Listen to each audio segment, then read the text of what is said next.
안녕하세요. 오늘 여러분과 함께 이야기 나눌 주제는요. 최근 SK텔레콤의 갑작스러운 영업 중단. 이게 지금 국내 이동통신 시장에 정말 큰 파장을 일으키고 있습니다. 네, 맞아요. 시장이 아주 그냥 들썩이고 있죠. 보내주신 기사들 보니까 와, 경쟁사들 움직임이 진짜 숨가쁘더라고요.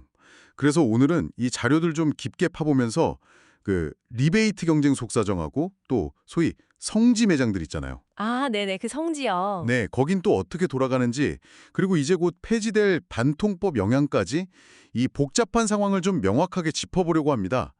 여러분이 뭘 딱 주목해야 할지 핵심만요. 좋습니다. 한번 제대로 파헤쳐 보시죠. 자, 그럼 먼저 SK텔레콤이 왜 신규 가입을 딱 중단하게 됐는지 그 배경부터 살짝 봐야겠죠. 해킹 사고 때문이라는데 이 빈틈을 경쟁사들이 놓치지 않고 막 가입자를 끌어모으려고 한다고요? 그렇죠. 기회는 이때다 싶은 거죠. 네, 그래서 뭐 특정 매장 앞에는 다시 줄 서는 풍경도 보인다 뭐 이런 얘기도 있고요. 진짜 그런가요? 네, 그런 소문이 돌고 있습니다. 실제로 그 LG U 플러스 같은 경우는요. 갤럭시 S25 같은 최신 폰에 95만 원 이런 리베이트를 일부 판매점에 걸었다는 기사가 있었어요. 95만 원이요? 잠깐만요. 공식 대리점보다 40만 원이나 많은 거잖아요, 그거. 맞습니다. 그러니까 이게 보통 수준이 아닌 거죠. 이야, 이건 뭐 거의 출혈 경쟁인데요. 왜 이렇게까지 하는 걸까요? 네, 그게 말씀하신 대로 명백히 SK텔레콤의 영업 공백을 직접적으로 노린 전략이라고 봐야 합니다. 아, 딱 그 타이밍을 노렸다. 그렇죠. 그리고 흥미로운 건 이 막대한 리베이트가 아무 데나 다 풀리는 게 아니라 소위 성지라고 불리는 곳, 그러니까 정보 빠른 소비자들이 주로 찾아가는 그런 특정 판매점에 집중된다는 거예요. 아하, 아는 사람만 찾아가는 그런 곳이요? 네. LG U 플러스만 그런 게 아니고 KT도 보니까 성지 매장에는 일반 대리점보다 한 10만 원 정도 더 리베이트를 얹어주고 있다고 하더라고요. 그러니까 경쟁사 고객을 그냥 뺏어오겠다. 이런 아주 공격적인 움직임이네요. 네, 시장 점유율을 흔들어 보려는 그런 시도로 해석됩니다. 근데요, 이렇게 특정 매장에만 돈이 확 몰리면, 어? 결국 누구는 싸게 사고, 누구는 또 제값 다 주고 사고, 이게 소위 호갱 문제잖아요. 맞아요. 정보 격차가 바로 구매 가격 차이로 이어지는 거죠. 네, 특히 어르신들이나 정보 얻기 어려운 분들은 이런 혜택에서 완전히 소외될 수밖에 없고요. 좀 불공평하죠. 그렇죠. 게다가 이런 경쟁이 과열되면 꼭 따라오는 게 있잖아요. 비싼 요금 내 써야 한다거나 뭐 쓰지도 않는 부가 서비스 막 가입시키고. 아, 맞아요. 그런 경우 다들 한 번씩 있으실걸요? 네, 바로 이 지점 때문에 예전에 단통법이 도입됐던 거거든요. 이용자 간에 지원금 차별하지 말자, 이게 핵심이었는데. 아, 그랬었죠. 근데 지금 이 성지 중심의 리베이트는 어떻게 보면 단통법 취지랑은 완전히 반대로 가는 현상인 거죠. 그러네요.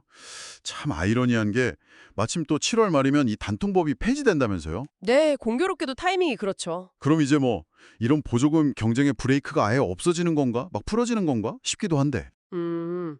근데 기사들을 보면 꼭 그렇지만은 않은 것 같아요. 단통법이 사라져도 방송통신위원회는 여전히 시장을 지켜보고 있다는 거거든요. 아, 그래요? 네. 너무 과도한 보조금 지급은 여전히 규제 대상이다. 이런 입장을 분명히 하고 있고요. 필요하면 조치하겠다. 이런 경고도 날렸어요. 완전히 손 놓는 건 아니군요. 맞습니다. 그러니까 아직 규제의 끈은 놓지 않고 있다는 거죠. 그래서 통신사들도 약간 눈치를 보는 것 같아요. 대놓고 대리점에서 막 뿌리기보다는 그 감시망을 좀 피하기 쉬운 온라인 채널이나 일부 성지 중심으로 아주 단기적이고 집중적으로 뭐랄까 게릴라식으로 리베이트를 푸는 거죠. 아하, 게릴라식 전략. 딱 치고 빠지는 그런 건가요? 네, 법 폐지라는 큰 변화를 앞두고 이 새로운 판에서 어디까지가 괜찮은 건지 그 경계를 막 탐색하는 그런 과정으로 보입니다. 상당히 고도의 줄타기죠. 자, 그러면 경쟁사들이 이렇게 막 치고 나오는데 지금 손발이 묶인 SK텔레콤은 그냥 보고만 있을 순 없잖아요. 그렇죠. 속이 타겠죠. 네. 어떻게 대응하고 있나 자료를 좀 보니까 이심이라는 걸 꺼내더라고요. 아, 네. 그게 아주 흥미로운 대응책입니다. 이심이요? 그게 뭔가요? 그러니까 물리적인 유심칩 교체가 필요한 신규 가입이나 기기 변경은 지금 막혔잖아요. 네네. 근데 이심은 온라인으로 바로 개통이 가능하거든요. 네.